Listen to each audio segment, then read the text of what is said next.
Hello बच्चों, आज मैं आपको रियल नंबर का एक्सरसाइज 1.4 पढ़ाने जा रही हूँ, जिसका पहला क्वेश्चन है without actually performing the long division state whether the following rational numbers will have a terminating decimal expansion और a non terminating repeating decimal expansion.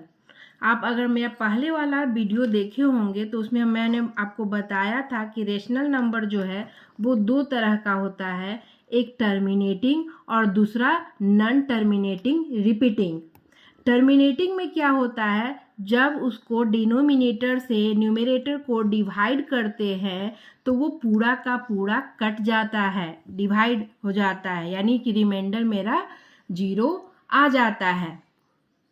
और नॉन टर्मिनेटिंग रिपीटिंग डेसिमल में क्या होता है कि उसमें जब हम डिनोमिनेटर से न्यूमरेटर में को डिवाइड करते हैं तो हम देखते हैं कि वो एक नंबर के बाद फिर से रिपीट होने लगता है और वो उसका अंत नहीं होता है।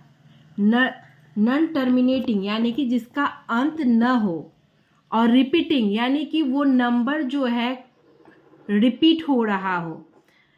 तो non terminating repeating decimal expansion ये हमको बताना है कि ये नंबर को देख के बताना है कि ये क्या है।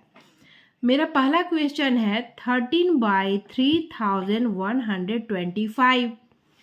3125 का जब हम निकालते हैं एलसीएम तो इस तरह से आता है, यानी कि 5 जो है कितने टाइम्स में है, 1 2 3 4 5, यानी 5 पे कितना पावर होगा 5, और ये हो गया 13।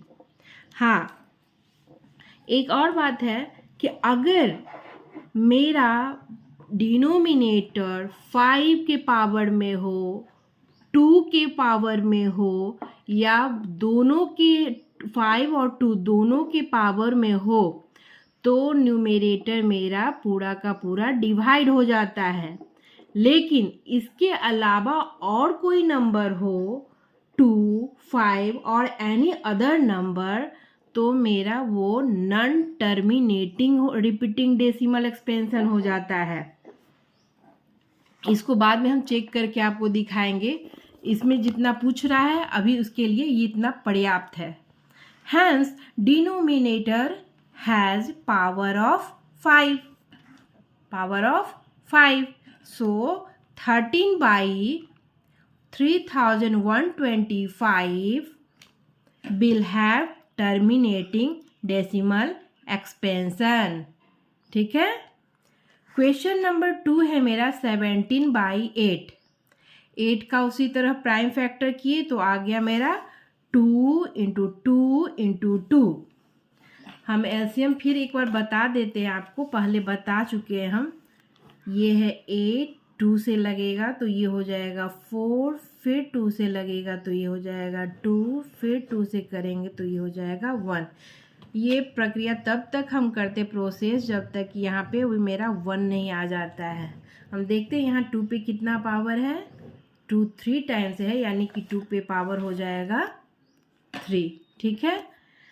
हम तुरंत बताए थे कि अगर मेरा rational number terminating decimal expansion में होगा तो वो 2 के पावर में होगा, या 5 के पावर में होगा, या बोथ के पावर में होगा, 2 और 5 बोथ, है ना। तो it's denominator has power of 2, so 17/8 will have a terminating decimal expansion. Question number 3 है मेरा 64/455 इक्वल टू, इसको हम क्या लिखेंगे, जब इसका एलसीएम निकालेंगे, प्राइम फैक्टराइजेशन करेंगे तो आ जाएगा 5 × 7 × 13।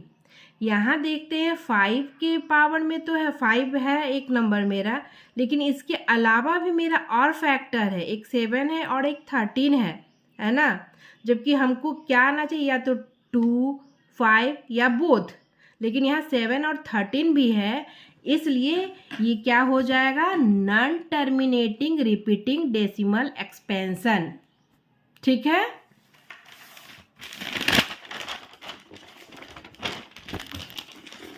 फिर क्वेश्चन नंबर 4 है 15/1600। उसी तरह जब प्राइम फैक्टराइजेशन करते हैं तो आ जाता है मेरा 15/2⁶।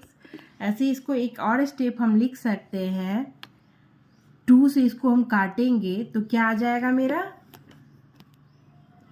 ये आ जाएगा मेरा, 2 से तो कटेगा नहीं, 5 से काटते हैं ना। जब इस नंबर को हम 5 से डिवाइड करते हैं तो 5 3 जा 15 हो जाता है और ये 320 टाइम्स में कटता है मेरा।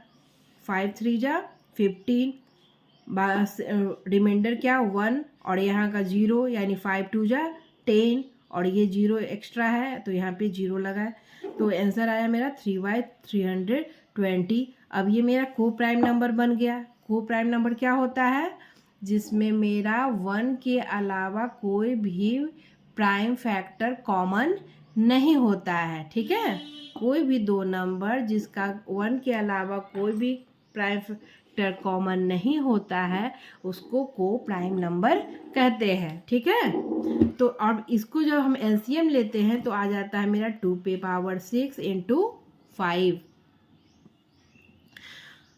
तो हम यहाँ पे क्या देखते हैं कि डिनोमिनेटर जो है मेरा 2 और 5 के फॉर्म में है ना, और 2 और 5 के फॉर्म में है, इसलिए ये क्या हो जाएगा, टर्मिनेटिंग डेसिमल एक्सपेंशन। ठीक है, फिर मेरा क्वेश्चन है 29/343। 29 तो मेरा प्राइम नंबर है, हम लोग को मालूम है, इसलिए बस 343 का अगर प्राइम नंबर में रहे तो अच्छा, नहीं है तो हम उसको, अगर कोई कॉमन है तो उसको हम पहले काट लेते हैं, डिवाइड कर देते हैं, उसके बाद फिर आगे का प्रोसेस करते हैं।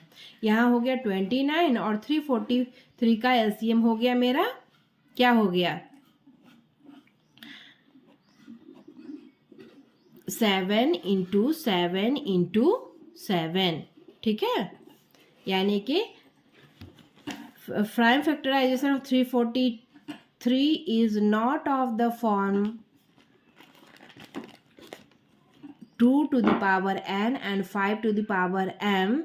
So 29/343 will have a non-terminating repeating decimal expansion. ठीक है, क्योंकि यहाँ पे मेरा क्या है, डिनोमिनेटर में 7 फैक्टर में आ रहा है और फैक्टर मेरा होना किस में चाहिए, 2 और 5 के पावर में होना चाहिए। यहाँ 2 to the power n और m जो 5 पे पावर m है, उसका मतलब ये है कि n और m जो है कोई भी आपका नेचुरल पॉजिटिव नेचुरल नंबर होना चाहिए, है ना, या 0 भी हो सकता है। 0 पे अगर पावर 0 रहेगा तो उसका मतलब क्या है, 2 पे पावर 0 यानी कि 1 है ना। अगर नहीं भी मेरा 2 वहाँ पे है यानी 2 पे पावर 0 है यानी कि 1। ठीक है, अब मेरा यहाँ तो आराम से देख के हमको पता चल रहा है क्वेश्चन में 23/2 पे पावर 3 × 5 पे पावर 2। ठीक है, तो यहाँ पे 2 और 2 के पावर में भी है, 2 to the power n भी है और 5 to the power m भी है, यानी कि since denominator is clearly of the form 2 to the power n and 5 to the power m, so 23/2 ये जो हो गया number will have a terminating decimal expansion। फिर है मेरा 7th number question 129/2 to the power 7, 5 to the power 7 and 7 to the power 5। ठीक है, अब यहाँ पे हम क्या देख रहे हैं, ये जो है 2 और 5 तो बोथ है, लेकिन यहाँ एक्स्ट्रा एक 7 भी लगा हुआ है और हमको क्या होना चाहिए, 2 बस 2 पे पावर और 5 के पावर के फॉर्म में होना चाहिए और एक्स्ट्रा कोई भी प्राइम फैक्टर नहीं चाहिए हमें। इसलिए ये क्या हो गया, टर्मिनेटिंग होने के लिए, नॉन टर्मिनेटिंग होने के लिए कुछ भी चलेगा, 2 और 5 के अलावा कोई भी नंबर चलेगा, लेकिन टर्मिनेटिंग होने के लिए 2 और 5 पे ही पावर सिर्फ चाहिए, वो डिनोमिनेटर मेरा, और कोई एक्स्ट्रा कोई और अदर नंबर नहीं चाहिए, ठीक है। तो ये क्या हो गया, नॉन टर्मिनेटिंग रिपीटिंग डेसिमल। अब है मेरा 8 नंबर क्वेश्चन, 6/15। ये देख रहे हैं मेरा किससे कट जाएगा, 3 से कट जाएगा, 3 2 जा 6 और 3 5 जा 15, यानी 2/5। अब ये बन गया को प्राइम नंबर, ठीक है। यहाँ नहीं कुछ है, यानी कि 2 पे पावर क्या है, 0 है, क्योंकि किसी भी नंबर पे 0 पावर का मतलब होता है 1, ठीक है। ऐसे हमको लिखने का जरूरत नहीं था, बस इसी से मेरा काम चल जाता, लेकिन आपका बार, और ऐसे भी आप लिख सकते हैं या इस तरह से भी लिख सकते हैं। और अब आपका डिनोमिनेटर क्या है, किस फॉर्म में है, 2 to the power n and 5 to the power m, यानी कि ये आपका टर्मिनेटिंग डेसिमल एक्सपेंशन है, ठीक है। फिर नेक्स्ट क्वेश्चन है मेरा 9th नंबर, 35/50। तो ये मेरा किससे कट जाएगा, 5 से, 5 7 जा 50 और 5 10 जा 5 7 जा 35 और 5 10 जा 50, ठीक है। ये आ गया मेरा 7/10। और ये इसका उसका फैक्टर, अगर फैक्टराइजेशन करेंगे तो क्या हो जाएगा, 2 × 5, है ना। 2 × 5 जब हो गया तो क्या हो जाएगा, ये आपका टर्मिनेटिंग डेसिमल एक्सपेंशन हो जाएगा, है ना। फिर उसी तरह 10th नंबर है 77/210। ये देखते हैं 7 से 77 11 टाइम्स में कटेगा, और ये 7 3 जा 21 होता और 1 1 0, ठीक है। तो हो गया मेरा 11/30, ये को प्राइम नंबर में आ गया। अब इसका जब हम करेंगे एलसीएम लेंगे तो 2 × 3 × 5 हो जाएगा।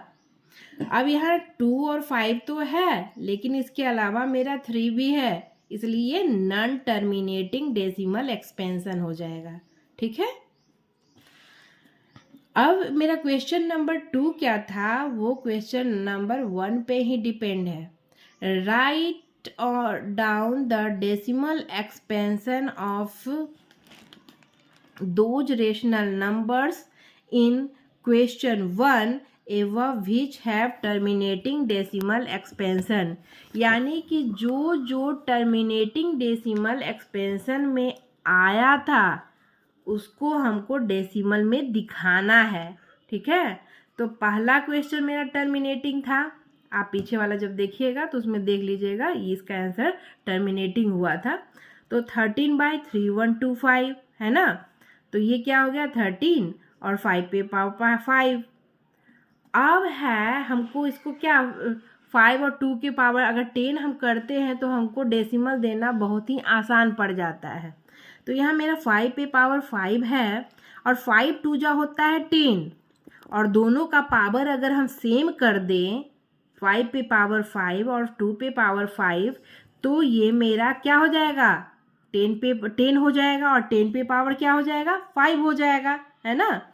तो यहाँ पे और ये भी है कि जितने नंबर से हम नीचे मल्टीप्लाई करते हैं डिनोमिनेटर में, उतने ही नंबर से हम न्यूमरेटर में भी मल्टीप्लाई करते हैं, यानी कि ऊपर में भी हम 2 टू द पावर 5 को मल्टीप्लाई किए।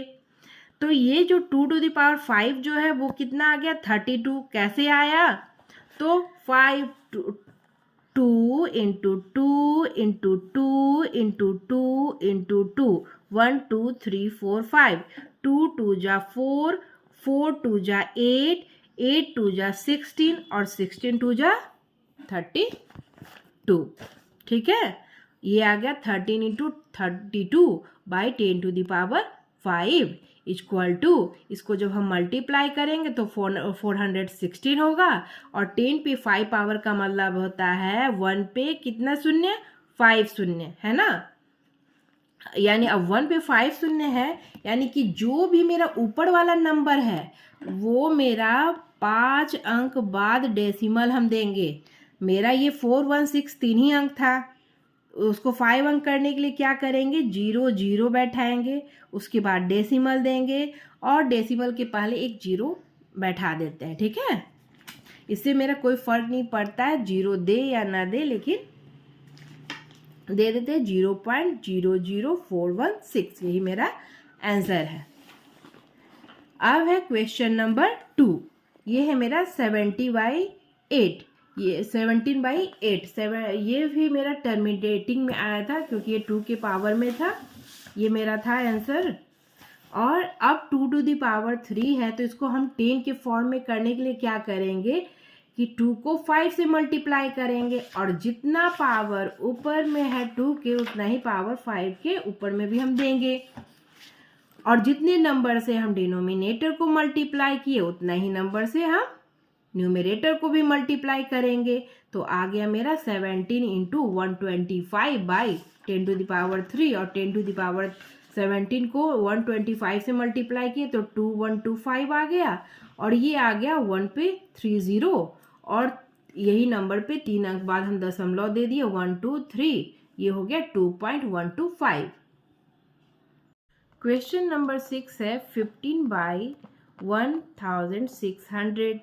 ये मेरा 5 से कट गया, 5 3 जा 15 हो गया, और 5 3 2 0 से अगर मल्टीप्लाई करते हैं तो ये हो जाता है मेरा, डिवाइड करते हैं इतना को तो 3 2 0 हो जाता है। ठीक है, तो ये मेरा आया 3/320। इसका जब एलसीएम निकाले तो आ गया 2 to the power 6, और 5 पे नहीं कोई पावर था, यानी कि 1 है पावर, है ना। अब इसको हम कितने से मल्टीप्लाई करें कि ये मेरा 10 to the power 2, maximum power क्या है 6 है, ये दोनों में मैक्सिमम पावर क्या है 6 है, तो हमको कितना लाना है 6 लाना है। और यहाँ मेरा 5 पे 1 ही पावर है, यानी कि अब इसको और कितना चाहिए 6 लाने के लिए 5 पावर, यानी 5 to the power 5 से हम ऊपर नीचे मल्टीप्लाई करेंगे, और जब ऊपर नीचे मल्टीप्लाई करेंगे तो ये आ जाता है मेरा 9375, और ये आ जाता है 10 to the power 6। ठीक है, फिर ये हो जाता है 9375 और 1 पे 6 0, और अब क्या करेंगे ऊपर में हम 6 अंक के बाद दशमलव देंगे, तो ये हो गया 1 2 3 4, और बाकी जो नंबर नहीं है उसके बदले 0 बैठाएंगे और उसके बाद डेसिमल दे देंगे। ठीक है, फिर उसी तरह है मेरा 6 number 23/2 to the power 3, 5 to the power 2। Maximum number क्या है पावर का 3 है, हमको लाना, यानी कि 5 पे पावर यहाँ 2 ही है, उसको हमको 3 लाने के लिए क्या करना होगा, एक और 5 से मल्टीप्लाई करना होगा ऊपर नीचे। तो ये मेरा मल्टीप्लाई करने पे आ गया 115, और ये हो गया 10 to the power 3। और चूंकि अब 10 to the power 3 का मतलब है 3 अंक बाद हमको दशमलव देना है, डेसिमल देना है, तो ये हो गया 3 अंक और उसका डेसिमल दे दिए। ठीक है, फिर उसी तरह है मेरा क्वेश्चन नंबर 8, वो है 6/15। उसको हम काटते हैं, किससे काटते हैं 3 से, तो 3 2 जा 6 और 3 5 जा 15, यानी आ जाता है 2/5।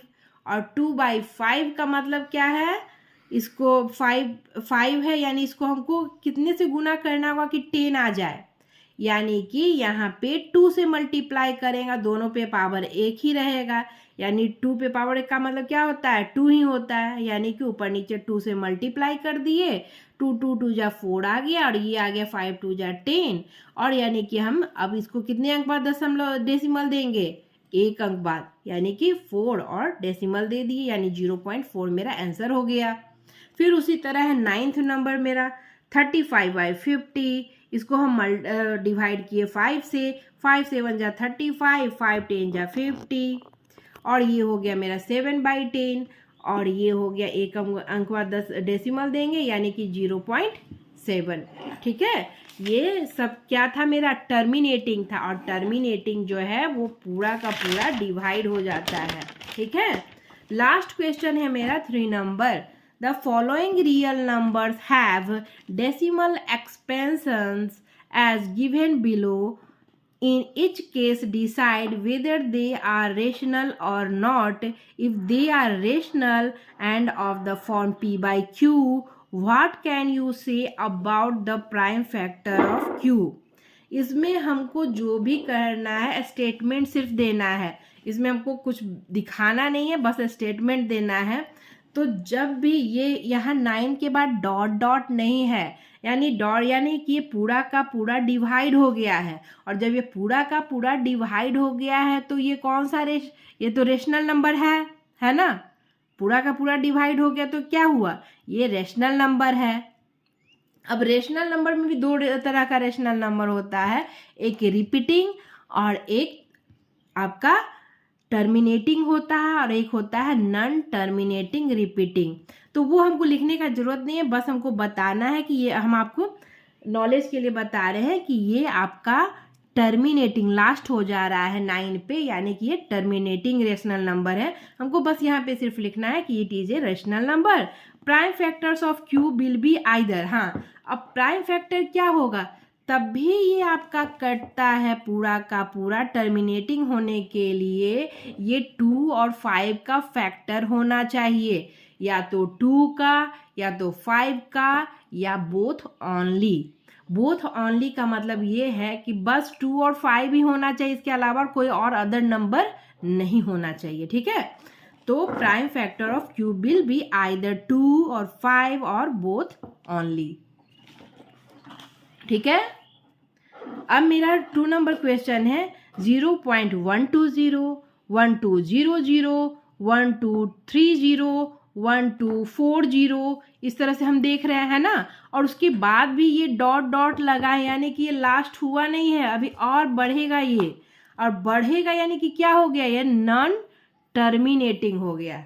और non terminating rational number non terminating भी होता है ना, और इरेशनल नंबर तो सिर्फ नॉन टर्मिनेटिंग ही होता है। ठीक है, और डॉट डॉट का मतलब है ये रिपीट नहीं हो, ये जो है 120 आ रहा है कि नहीं, ये होता है 1200 है, ये 12300, यानी कोई भी नंबर जो है फिर से रिपीट नहीं हो रहा है। ध्यान से देखते हैं तो ये क्या है, it is not a rational number. बस यही आंसर देना है। ठीक है, फिर है क्वेश्चन नंबर 3।